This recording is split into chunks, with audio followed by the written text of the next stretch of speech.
ರಾಜ್ಯ ಕಾಂಗ್ರೆಸ್ನಲ್ಲಿ ಸಾಕಷ್ಟು ಡೆವಲಪ್ಮೆಂಟ್ಗಳಾಗ್ತಾ ಇದೆ. ಸಿದ್ದರಾಮಯ್ಯ ಡಿಕೆಶಿ ನಡುವೆ ಸಿಎಂ ಪಟ್ಟಕ್ಕೋಸ್ಕರ ಫೈಟ್ ನಡೀತಾ ಇದೆ.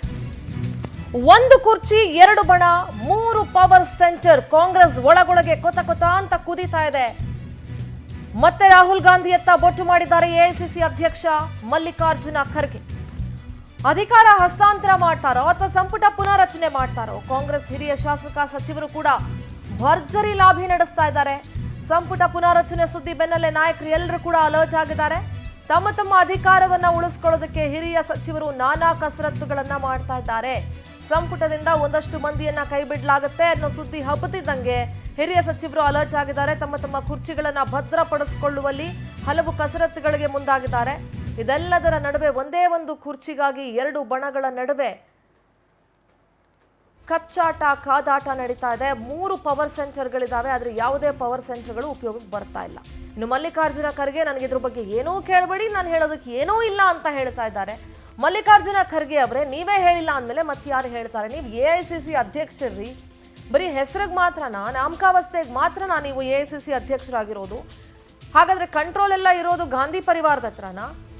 ಇಲ್ಲಿ ಹೈಕಮಾಂಡ್ ಯಾರು ಅನ್ನೋ ಪ್ರಶ್ನೆ ಬರುತ್ತೆ. ವೆದರ್ ಇಟ್ ಇಸ್ ರಾಹುಲ್ ಗಾಂಧಿನ, ಮಲ್ಲಿಕಾರ್ಜುನ್ ಖರ್ಗೆನ, ಇಲ್ಲ ಸೋನಿಯಾ ಗಾಂಧಿ ಅವರ, ಯಾರು ಹೈಕಮಾಂಡು? ಯಾಕೆ ಯಾವುದೇ ಒಂದು ಕ್ಲಾರಿಫಿಕೇಶನ್ ನೀಡ್ತಾ ಇಲ್ಲ ಅನ್ನುವಂಥ ಪ್ರಶ್ನೆ ಉದ್ಭವ ಆಗುತ್ತೆ. ಅಧಿಕಾರ ಹಸ್ತಾಂತರ ಮಾಡ್ತಾರೋ, ಸಂಪುಟ ಪುನರ್ರಚನೆ ಮಾಡ್ತಾರೋ? ಒಟ್ಟಾರೆಯಾಗಿ ಕಾಂಗ್ರೆಸ್ನ ಹಿರಿಯ ಶಾಸಕರು ಮತ್ತು ಸಚಿವರುಗಳಿಂದ ಭರ್ಜರಿ ಲಾಬಿ ಅಂತೂ ನಡೀತಾ ಇದೆ. ಪೊಲಿಟಿಕಲ್ ಕರೆಸ್ಪಾಂಡೆಂಟ್ ಆನಂದ್ ನೇರ ಸಂಪರ್ಕದಲ್ಲಿ ಜಾಯ್ನ್ ಆಗ್ತಾ ಇದ್ದಾರೆ. ಆನಂದ್, ಕಾಂಗ್ರೆಸ್ನಲ್ಲಿ ಸಾಕಷ್ಟು ಡೆವಲಪ್ಮೆಂಟ್ಗಳಾಗ್ತಾ ಇದೆ. ಒಂದ್ ಕಡೆ ಮಲ್ಲಿಕಾರ್ಜುನ ಖರ್ಗೆ ಅವರು ಇದ್ರ ಬಗ್ಗೆ ನನಗೆ ಏನೂ ಗೊತ್ತಿಲ್ಲ ಅಂತ ಹೇಳ್ತಾ ಇದ್ದಾರೆ. ಹಾಗಂದ್ರೆ ಹೈಕಮಾಂಡ್ ಅಂದ್ರೆ ಯಾರು? ರಾಹುಲ್ ಗಾಂಧಿನ, ಮಲ್ಲಿಕಾರ್ಜುನ್ ಖರ್ಗೆನ, ಸೋನಿಯಾ ಗಾಂಧಿನ, ಯಾರು? ಇನ್ನೊಂದ್ ಕಡೆ ಸಚಿವರುಗಳು, ಶಾಸಕರುಗಳು ಸಚಿವ ಸಂಪುಟ ಪುನಾರಚನೆ ಏನಾದ್ರು ಆದ್ರೆ ಅಂತ ಹೇಳಿ ಲಾಬಿ ಮಾಡ್ತಾ ಇದ್ದಾರೆ. ಸೊ ಒಟ್ಟಾರೆ ಕಾಂಗ್ರೆಸ್ ಪಾಳ್ಯದಲ್ಲಿ ಏನಾಗ್ತಾ ಇದೆ ಅನಂತ್? ಖಂಡಿತವಾಗ್ಲೂ ಸಿಂಧರ, ಮಲ್ಲಿಕಾರ್ಜುನ್ ಖರ್ಗೆ ಅವರು ಒಂದ್ ರೀತಿ ರಿಮೋಟ್ ಕಂಟ್ರೋಲ್ ತರ ಆಗ್ಬಿಟ್ಟಿದ್ದಾರೆ ಅನ್ನೊಂದು ಅನುಮಾನಗಳು ಕೂಡ ವ್ಯಕ್ತವಾಗ್ತಾ ಇರ್ತಕ್ಕಂಥದ್ದು. ಯಾಕಂದ್ರೆ ಪದೇ ಪದೇ ಹೈಕಮಾಂಡ್ ತೀರ್ಮಾನ ಮಾಡುತ್ತೆ ಅನ್ನೋ ವಿಚಾರವನ್ನು ಮಾತ್ರ ಹೇಳ್ತಾ ಇದ್ದಾರೆ. ಆದ್ರೆ ರಾಜ್ಯ ಕಾಂಗ್ರೆಸ್ ನಲ್ಲಿ ನಡೀತಾ ಇರ್ತಕ್ಕಂಥ ಒಂದು ಕುರ್ಚಿ ಗುದ್ದಾಟಕ್ಕೆ ಬ್ರೇಕ್ ಆಗ್ತಕ್ಕಂಥ ಕೆಲಸವನ್ನ ಮಾಡ್ತಾ ಇಲ್ಲ. ಎಲ್ಲ ಒಂದು ಕಡೆ ತಮ್ಮ ಕೈಲಿ ಇದು ಸಾಧ್ಯವಾಗಲ್ಲ ಅಂತ ಅವ್ರಿಗೂ ಕೂಡ ಮನದಟ್ಟಾದಂತೆ ಇದೆ. ಹಾಗಾಗಿ ಅವರು ಪದೇ ಪದೇ ಹೈಕಮಾಂಡ್ ಅಂತ ಹೇಳ್ತಾರೆ. ಹೈಕಮಾಂಡ್ ಅಂದ್ರೆ ಇವರ ಕೈಯಲ್ಲಿ ಏನು ಇಲ್ಲ ಅನ್ನೋದು ಅವ್ರ ಮಾತಲ್ಲೇ ಸ್ಪಷ್ಟವಾಗ್ತಾ ಇದೆ. ಹಾಗಾಗಿ ಅಂತಿಮವಾಗಿ ಇದಕ್ಕೆ ರಾಹುಲ್ ಗಾಂಧಿನೇ ಹಿತಶ್ರೀ ಹೇಳಬೇಕಾದಂತ ಒಂದು ಪರಿಸ್ಥಿತಿ ಈಗ ನಿರ್ಮಾಣ ಆಗಿರ್ತಕ್ಕಂಥದ್ದು. ಸದ್ಯ ಈಗಾಗಲೇ ಕರ್ನಾಟಕದಲ್ಲಿ ಈಗ 3 ಪವರ್ ಸೆಂಟರ್ ಆಗಿರ್ತಕ್ಕಂಥದ್ದು. ಒಂದು ಮಲ್ಲಿಕಾರ್ಜುನ್ ಖರ್ಗೆ ನಿವಾಸ. ಕಳೆದ 2 ದಿನಗಳಿಂದ ಇಲ್ಲಿ ಹಲವಾರು ಸಚಿವರು, ಶಾಸಕರು ಬಂದು ಭೇಟಿ ಮಾಡ್ತಾ ಇದ್ದಾರೆ.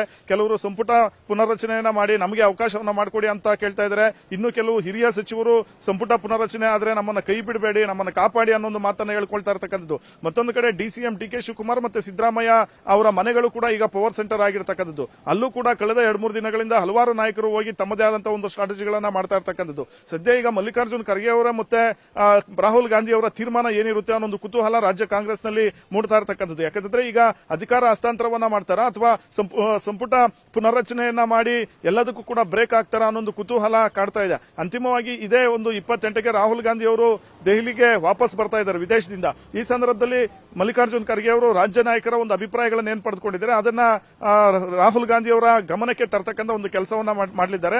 ಆ ನಂತರ ಯಾವುದೇ ಒಂದು ಕ್ಷಣದಲ್ಲಿ ಇಬ್ಬರು ನಾಯಕರಿಗೆ ಅಂದ್ರೆ ಡಿ ಕೆ ಶಿವಕುಮಾರ್ ಮತ್ತೆ ಸಿದ್ದರಾಮಯ್ಯ ಇವರಿಬ್ಬರಿಗೂ ಕೂಡ ಬುಲಾವ್ ಕೊಟ್ಟು ಅವರನ್ನ ನೇರ ಕೂರಿಸಿ ಮಾತುಕತೆ ನಡೆಸತಕ್ಕಂಥ ಒಂದು ಸಾಧ್ಯತೆಗಳು ಕೂಡ ದಟ್ಟವಾಗಿರ್ತಕ್ಕಂಥದ್ದು. ಇದು ಸದ್ಯ ರಾಜ್ಯ ಕಾಂಗ್ರೆಸ್ ನಲ್ಲಿ ಆದಷ್ಟು ಬೇಗ ಇದೆಲ್ಲದ ಗೊಂದಲಗಳನ್ನ ಬಗೆಹರಿಸಬಿಡಬೇಕು ಅನ್ನೋ ಒಂದು ಒತ್ತಾಯವನ್ನ ಹಲವಾರು ಸಚಿವರು ಮಾಡ್ತಾ ಇರ್ತಕ್ಕಂಥದ್ದು. ಆದ್ರೆ ಹೈಕಮಾಂಡ್ ತೀರ್ಮಾನ, ಅದರಲ್ಲೂ ಕೂಡ ರಾಹುಲ್ ಗಾಂಧಿ ಅವರು ಯಾವ ರೀತಿಯ ನಿರ್ಧಾರ ಮಾಡ್ತಾರೆ ಅನ್ನೋದು ಬಹಳಷ್ಟು ಒಂದು ಕುತೂಹಲ ಮೂಡಿಸಿದೆ. ಯಾಕೆಂದ್ರೆ ಮುಂದೆ ಸುಮಾರು ಒಂದು 5 ರಾಜ್ಯಗಳ ಎಲೆಕ್ಷನ್ ಬರ್ತಾ ಇದೆ, ಜೊತೆಗೆ ರಾಜ್ಯದಲ್ಲಿ ಸ್ಥಳೀಯ ಸಂಸ್ಥೆಗಳ ಎಲೆಕ್ಷನ್ ಕೂಡ ಬರ್ತಾ ಇದೆ. ಈ ಸಂದರ್ಭದಲ್ಲಿ ನಾಯಕತ್ವ ಬದಲಾವಣೆ ಅಂತ ವಿಚಾರಗಳಿಗೆ ಕೈ ಹಾಕಿತ್ತೆ ಆದ್ರೆ ಅದು ಮುಂಬರ್ತಕ್ಕಂಥ ಚುನಾವಣೆಗಳ ಮೇಲೂ ಕೂಡ ಎಫೆಕ್ಟ್ ಬೀಳ್ತಕ್ಕಂಥ ಒಂದು ಸಾಧ್ಯತೆ ಇದೆ. ಇದೇ ಅಲ್ಲದೆ ಮುಂದೆ ರಾಹುಲ್ ಗಾಂಧಿ ಅವರು ಅವರ ನಾಯಕತ್ವದಲ್ಲಿ ಇಡೀ ರಾಷ್ಟ್ರೀಯದಂತ ಒಂದು ಎಂಪಿ ಚುನಾವಣೆ ಎದುರಿಸಬೇಕು. ಈ ಸಂದರ್ಭದಲ್ಲಿ ಅವರು ಎಲ್ಲಾ ಒಂದು ಹೈಂದ ವರ್ಗವನ್ನ ಕ್ರೋಢೀಕರಣ ಮಾಡ್ತಕ್ಕಂಥ ಒಂದು ಕೆಲಸವನ್ನ ಮಾಡ್ತಾ ಇದ್ದಾರೆ. ಇಂತಹ ಸಂದರ್ಭದಲ್ಲಿ ರಾಜ್ಯದಲ್ಲಿ ಬಹಳಷ್ಟು ಒಂದು ಪವರ್ಫುಲ್ ಆಗಿರ್ತಕ್ಕಂಥ ಮುಖ್ಯಮಂತ್ರಿ ಸಿದ್ದರಾಮಯ್ಯನವರನ್ನ ಕೆಳಗಿಳಿಸಿದ್ರೆ ಅದು ರಾಷ್ಟ್ರ ಮಟ್ಟದಲ್ಲಿ ಎಫೆಕ್ಟ್ ಆಗ್ತಕ್ಕಂಥ ಒಂದು ಆತಂಕವನ್ನು ಕೂಡ ರಾಹುಲ್ ಗಾಂಧಿ ಅವರಿಗೆ ಇರತಕ್ಕಂಥದ್ದು. ಈ ನಿಟ್ಟಿನಲ್ಲಿ ಯಾವ ರೀತಿಯ ಒಂದು ನಿರ್ಧಾರ ಹೈಕಮಾಂಡ್ ತೆಗೆದುಕೊಳ್ಳುತ್ತೆ ಅನ್ನೋ ಕುತೂಹಲ ರಾಜ್ಯ ಕಾಂಗ್ರೆಸ್ ನಲ್ಲಿ ಥ್ಯಾಂಕ್ ಯು ನಿಮ್ಮೆಲ್ಲ ಡೀಟೇಲ್ಸ್ಗಾಗಿ.